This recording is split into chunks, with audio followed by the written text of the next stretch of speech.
ini adalah tentang memenangkan pertempuran. 1 Petrus 2 ayat 11. 1 Petrus 2 ayat 11 di sini dikatakan, saudara-saudaraku yang kekasih, aku menasihati kamu supaya sebagai pendatang dan perantau kamu menjauhkan diri dari keinginan-keinginan daging yang berjuang melawan jiwa. Saya merenungkan beberapa hari ini ketika Bapak saya sampaikan bahwa pertempuran itu terjadi setiap saat, setiap hari. Lalu saya mulai berpikir,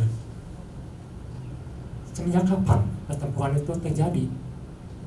Saya mengingat bahwa di Kejadian ternyata pertempuran itu sudah terjadi. Allah itu bentuknya roh, tetapi dia menciptakan manusia, Adam dan Hawa, dalam bentuk daging yang diberi roh kehidupan. Jadi manusia itu ada daging. Yang rupanya area ini menjadi area pertempuran bagi kita semua yang masih hidup dalam dunia ini. Termasuk Hawa, ketika dia ada di Taman Eden, dia pun mengalami pertempuran. Ketika iblis menawarkan sesuatu yang kelihatannya enak, di situ pertempuran itu dimulai. Hawa melihat, di sini Hawa melihat, dia melihat buah itu baik kelihatannya, buah itu enak, buah yang dilarang itu enak, buah pengetahuan itu kelihatannya baik. Disitulah daging itu mulai bertempur. Kalau kita hidup hanya dalam roh, ketika itu maksud saya ketika Tuhan ciptakan Hawa hanya dalam roh, maka apa yang dilihat oleh Hawa mungkin tidak begitu kuat dibandingkan ketika kita atau Hawa itu memiliki daging jasmani. Karena Paulus mengatakan daging itu lemah, tapi roh itu kuat. Dan kita bisa lihat di sini Hawa memilih untuk mengikuti kedagingannya. Dia jatuh. Lewat apa? Lewat matanya, lewat pikirannya, ada kehendaknya. Kalau Paulus mungkin katakan itu adalah hawa nafsu, keinginan, iri hati, ingin seperti Allah, ingin menjadi Allah. Itu yang membuat Hawa jatuh. Daging.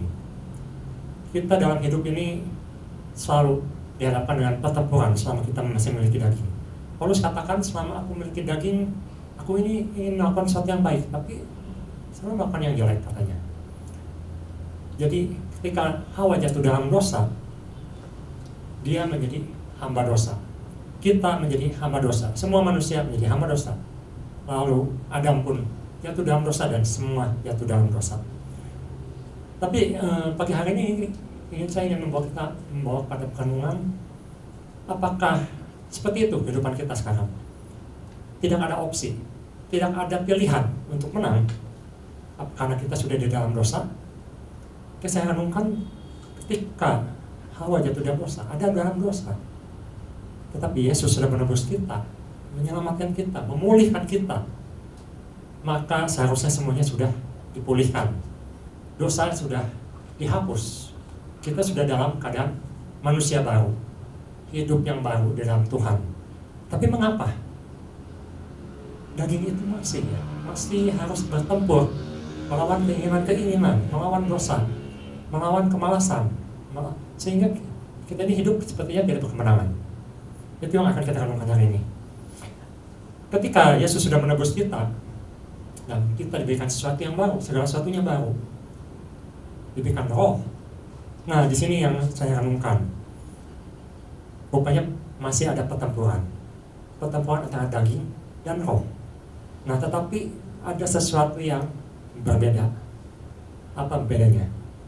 Kita lihat di sini bahwa ketika menurut pesan yang kita dapat minggu ini, ada pilihan di mana kita di dalam manusia baru, apakah kita akan membiarkan dikendalikan si musuh, apakah kita tidak bisa melawan si musuh, atau kita akan menyerah saja menghadapi situasi seperti sekarang, atau kita akan menyerah saja? Itu akan kita jawab di pagi hari ini. Yang pertama yang saya dapatkan ketika saya merenungkan pesan ini, 1 Petrus 2 ayat 9 dan 10. Di sini Petrus mengingatkan kita, tetapi kamulah atau kitalah bangsa yang terpilih, imamat yang rajani, bangsa yang kudus, umat kepunyaan Allah sendiri, supaya kamu memberitakan perbuatan-perbuatan yang besar dari Dia yang telah memanggil kamu keluar dari kegelapan kepada terang yang ajaib. Ayat 10, kamu atau kita yang dulu bukan umat Allah, tetapi sekarang telah menjadi umatnya, yang dahulu tidak dikasihani, tapi yang sekarang telah beroleh belas kasihan. Ada satu perubahan, ada satu perbedaan, ada sesuatu yang berubah, yaitu apa? Sebenarnya ini sudah disampaikan oleh Maisa, tapi saya renungkan kembali, saya renungkan terus. Ini mengenai status kita. Jadi pertama, ingat status kita atau jati diri kita. Dalam 1 Petrus 2 ayat 16, di situ dikatakan, hiduplah sebagai orang merdeka, bukan seperti mereka yang menyalahgunakan kemerdekaan itu untuk menjauhi kejahatan-kejahatan mereka, tapi hiduplah sebagai hamba Allah. Kalau kita bandingkan dengan Paulus, Petrus ini lebih sederhana. Di situ di pasal kedua ayat ke-1, di situ dikatakan ada keinginan-keinginan daging yang Petrus sampaikan, yaitu tipu muslihat, kemunafikan, kedengkian, dan fitnah. Tapi kalau kita bandingkan dengan Paulus, dia jabarkan lebih dalam lagi, lebih tinggi lagi. Karena itu saya bandingkan dengan Roma. Di Roma pasal 7 ayat 2-6, di situ dikatakan, sebenarnya ini sama ya, kalau saya lihat ini sebenarnya paralel pesannya. Dikatakan bahwa kita ini sebenarnya sudah mempunyai suami yang baru. Saya akan bacakan ya, di Roma pasal 7 ayat 5 dan 6 gitu ya, khususnya. Sebab pada waktu kita masih hidup dalam daging, hawa nafsu dosa yang dirangsang oleh hukum Taurat bekerja dalam anggota-anggota tubuh kita agar kita berbuat bagi maut. Tetapi sekarang kita telah dibebaskan dari hukum Taurat. Sama seperti yang Petrus katakan, kita sudah dibebaskan. Sebab kita telah mati bagi Dia yang mengurung kita, yang menguasai kita, sehingga kita sekarang melayani dalam keadaan baru. Menurut apa? Menurut roh, dan bukan dalam keadaan lama menurut hukum Taurat atau menurut daging. Kalau ibu bapak baca nanti di Roma pasal 7 di ayat sebelumnya, pasal 7 ayat 2-6, di situ dikatakan bahwa kita dulu mempunyai suami yang dilambangkan sebagai hukum Taurat suaminya, atau sebagai orang asing diberikan hati nurani. Di situ dikatakan kita punya suami yang mengendalikan semuanya. Kita tunduk di bawah suami yang jahat itu, di bawah suami yang mengendalikan itu, sehingga kita tidak bisa keluar, kita tidak bisa berbuat baik. Kenapa? Karena dosa itu mencengkram. Seperti itulah keadaannya. Tetapi saya katakan, ketika suaminya itu meninggal, suaminya itu mati, maka istrinya bebas atau boleh untuk menikah lagi, sebagai perumpamaan yang Paulus katakan, dan dia mempunyai suami yang baru. Siapa suami yang baru itu? Kristus. Di situ dikatakan kita sudah mati dalam keadaan kita yang lama, di mana kita tidak mempunyai kuasa di situ. Tapi sekarang di dalam Kristus kita sudah bebas dari Taurat, bebas dari hukuman di dalam Taurat yang mematikan itu. Ini ada seperti apa? Seperti suatu yang dikatakan bahwa kita ini sudah punya identitas yang baru, jati diri yang baru. Mengapa ini penting? Ketika kita menyadari siapa kita dan posisi kita sekarang, seharusnya pertempuran itu jawabannya bukan soal menang dan kalah lagi, tetapi jawabannya adalah menang. Jadi yang jadi masalah, maukah kita menang? Maukah kita memilih untuk menang? Pada situ Petrus katakan ada hal-hal yang harus kita tinggalkan. Kalau kita lihat di Galatia pasal 5 ayat 19 sampai 24, di situ ada ciri-ciri yang dikatakan sebagai pemenang. Galatia pasal 5 ayat 16, situ katakan ayat 19 sampai 24, tapi ayat 16 juga dikatakan hiduplah oleh roh, maka kamu tidak akan menurut keinginan daging. Di ayat yang 19-nya dikatakan perbuatan daging telah nyata. Jadi kita akan bandingkan sebenarnya yang dimaksud dengan daging dan roh itu apa. Karena inilah yang jadi pertempuran dalam hidup kita sekarang, di mana kita sekarang posisinya adalah dalam Kristus. Perbuatan daging telah nyata, yaitu percabulan, kecemaran, hawa nafsu, penyembahan berhala, sihir, perseteruan, perselisihan, iri hati, amarah, kepentingan diri sendiri, kecederaan, roh pemecah, kedengkian, kemabukan, pesta pora. Banyak sekali ya, banyak sekali. terhadap semuanya itu kuperingatkan kamu seperti yang telah kubuat dahulu, bahwa barang siapa melakukan hal-hal yang demikian, ia tidak mendapat bagian dalam kerajaan Allah. Ini yang disebut keinginan daging. Tetapi setelah kita dalam Kristus, seharusnya ini yang kita miliki. Tetapi buah roh ialah kasih, sukacita, damai sejahtera, kesabaran, kemurahan, kebaikan, kesetiaan, kelemah lembutan, penguasaan diri. Setelah kita mengetahui kita ini adalah umat Allah, seharusnya kita memiliki kualitas-kualitas seperti ini, di mana yang daging itu seharusnya sudah ditinggalkan. Tapi kita sadar kedagingan kita dalam hidup masih ada, sehingga yang disebut pertempuran itu masih berlaku. Tetapi targetnya kita itu adalah dalam roh, kasih, sukacita, damai sejahtera, itu adalah target. Karena itu 1 Petrus 5 ayat 7-10 di situ dikatakan ada satu semacam tips yang Petrus sampaikan bagaimana kita bisa kuat melawan daging ini. 1 Petrus 5 ayat 7-10. Saya akan bacakan ayat 1 Petrus 5 ayat 7. Serahkanlah segala kekhawatiranmu kepadanya, sebab Dia yang memelihara kamu. Kita harus bersandar pada Tuhan. Kita harus menguatkan diri di dalam Tuhan. Ayat 8. Sadarlah dan berjaga-jagalah. Ini sudah disampaikan oleh Aisyah. Sadar, berjaga-jaga. Kita harus tahu siapa lawan kita. Ayat yang ke-9. Lawanlah dia dengan iman. Dengan iman. Nah di sini ya, sebab kamu tahu bahwa semua saudaramu di seluruh dunia menanggung penderitaan yang sama. Ternyata kita tidak sendirian. Kita punya teman-teman, kita punya saudara-saudara yang juga mengalami hal yang sama. Ketika kita tahu bahwa kita umat Allah, kita tidak sendiri. Walaupun kita dikatakan di Petrus seperti hidup dalam suatu akuarium yang dilihat oleh orang-orang, termasuk orang yang tidak percaya, di mana di sini menjadi suatu kesaksian hidup kita yang ditunjukkan bahwa apakah kita ini umat pemenang atau tidak. Memang tidak enak ya dilihat orang lain karena mereka punya standar yang beda, mereka punya cara hidup yang beda. Kalau kita lihat zaman sekarang, saya suka lihat bagaimana orang mengekspresikan jati dirinya, terutama sekarang lewat TikTok misalnya, atau lewat Instagram, atau lewat Facebook. Di situ orang menunjukkan siapa dia, jati diri dia.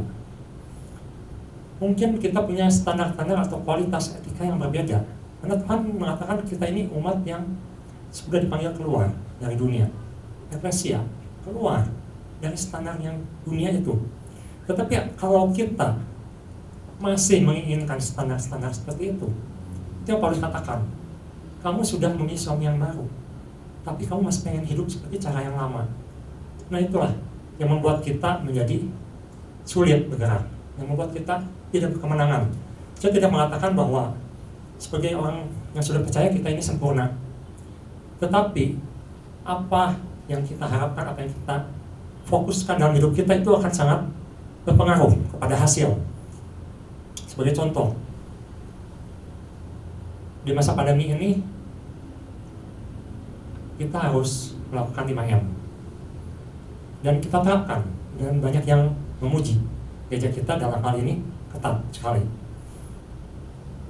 Tetapi ini kan yang Petrus katakan bahwa salah satu bentuk kita tidak menuruti daging adalah kita juga harus tunduk otoritas. Ini adalah satu bentuk tunduk otoritas yang pemerintah tetapkan. Ini satu bentuk ketaatan.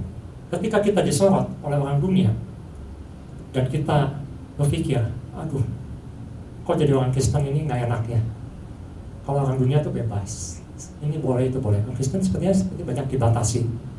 Ada etikanya lah, ada hukum-hukumnya lah. Nah, oleh karena itu, ketika kita menjadi orang Kristen seharusnya pikiran kita berubah. Kalau di Roma, Paulus mengatakan berubahlah. Dalam hal apa? Pikiranmu, akal budimu berubah. Jangan sama dengan dunia ini. Jangan menginginkan yang lama itu, yang dulu kita di situ. Lupakanlah itu. Kita hidup dalam satu persekutuan, maka seharusnya kita punya satu standar yang baru dalam Kristus. Lupakan standar-standar yang tidak sesuai dengan Kristus, yang sama dengan dunia. Sebagai contoh begini, sebenarnya untuk saya pribadi, saya ini misalnya suka baca yang fiksi atau sains fiksi, ya, fiksi ilmiah atau fiksi. Tuhan sudah memberikan rohnya pada kita. Kita melakukan sesuatu yang apa yang kita suka, kita cross check. Apakah setelah kita lakukan hal itu kita semakin tidak damai sejahtera, semakin malas misalnya membaca renungan, malas membaca Alkitab, semakin malas ibadah. Nah, itu ada satu tanda-tanda bahwa kita sudah tertarik ke daerah daging, di mana di situ katakan seharusnya kita tuh menang, tetapi karena kita tertarik kembali ke daerah yang lama itu, maka di situ katakan kita akan mengalami kekalahan. Jadi di sini kita bisa mengerti bahwa sebenarnya Tuhan itu sudah menentukan kita itu menang. Status kita adalah pemenang. Tetapi untuk mengambil kemenangan itu adalah suatu pilihan. Itu adalah satu pilihan. Apakah kita mau melepaskan kedagingan itu, atau masih merasa sayang yang kedagingan itu, yang tadi disebutkan oleh kemunafikan, kedengkian, masih ada fitnah, masih ada iri hati. Ketika masa PSBB, lockdown, semua orang tinggal di rumah, termasuk saya tinggal di rumah, dan kita sepertinya sedikit keluar dari kesibukan sehari-hari, kesibukan keluar, dan di situ ada sedikit perubahan. Misalnya rumah yang biasanya ramai jalannya sekarang jadi sepi. Di situ kita bisa benar-benar merenungkan siapa diri kita sebenarnya.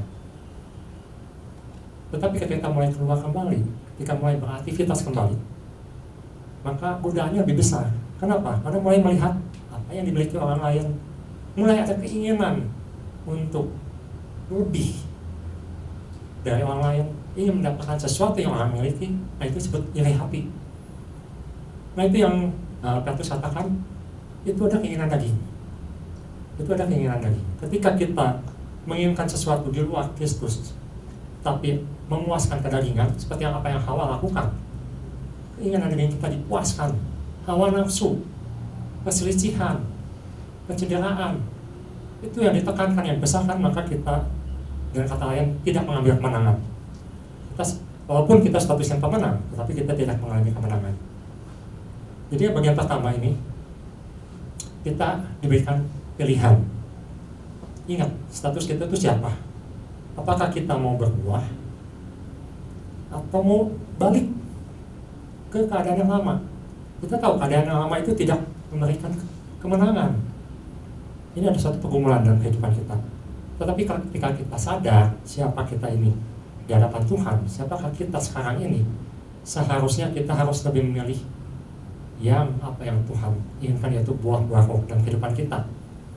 Oleh karena itu, yang bagian kedua, kita ada sesuatu yang harus dilakukan, yaitu apa? Supaya kita menangkap pertempuran. Yang kedua, jangan bersekutu dengan orang yang melemahkan iman kita. 1 Petrus 2 ayat 12 dikatakan, tetapi mereka itu sama dengan hewan yang tidak berakal, sama dengan binatang yang hanya dilahirkan atau ditangkap dan dimusnahkan. Mereka menghujat apa yang tidak mereka tahu, sehingga oleh perbuatan mereka yang jahat, mereka sendiri akan binasa seperti binatang liar. Paulus ini mengatakan hal yang sama. Bahkan kalau kita lihat di ayat 11 misalnya, 1 Petrus 2 ayat 11, disitu katakan, padahal malaikat-malaikat sendiri yang sekalipun lebih kuat dan lebih berkuasa daripada mereka, tidak memakai kata-kata hujat kalau malaikat-malaikat menuntut hukuman atas mereka di hadapan Allah. Sini Paulus juga mengatakan ada orang-orang yang membawa kita itu menuju ke kedagingan. Kalau Paulus lebih jelas, dia katakan ada hal-hal yang harus kita hindari, walaupun orang itu menganggap sebagai saudara atau saudara seiman. Jadi kita tadi sudah sadar bahwa kita itu sudah dipanggil keluar, hidup dalam satu komunitas, dalam satu gereja, dalam satu persekutuan dengan orang-orang kudus.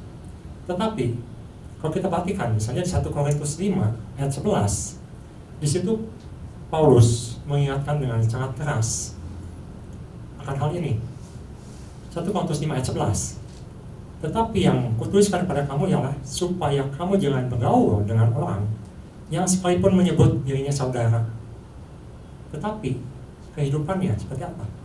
Cabul, tidak melakukan hidup kudus, kikir, perhitungan maupun dengan diri sendiri, penyembahan berhala, masih ikut hal seperti itu, memfitnah, gosip, salah satunya, pemabuk, senang dengan yang menyenangkan jiwa, tidak sadar, atau penipu. Jadi Paulus katakan walaupun orang itu mengakui atau bilang dia itu saudara kita, saudara seiman kita, tetapi kalau dia membawa kita untuk kembali ke daging, maka Paulus katakan jauhi dia, jauhi, jangan bergaul dengan orang itu.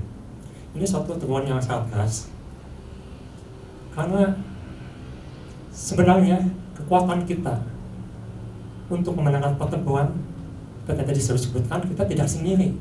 Kita ada komunitas, kita ada saudara-saudara yang seharusnya saling menguatkan, saling mendukung, terutama dalam situasi seperti sekarang ini. Sebagian sudah tidak bisa ibadah di fisik, tatap muka, dan itu pemerintah tetapkan. Ada yang di bawah 11 tahun atau 13 tahun, ada yang di atas 60 tahun tidak boleh ikut. Tetapi kita harus ikut menguatkan mereka.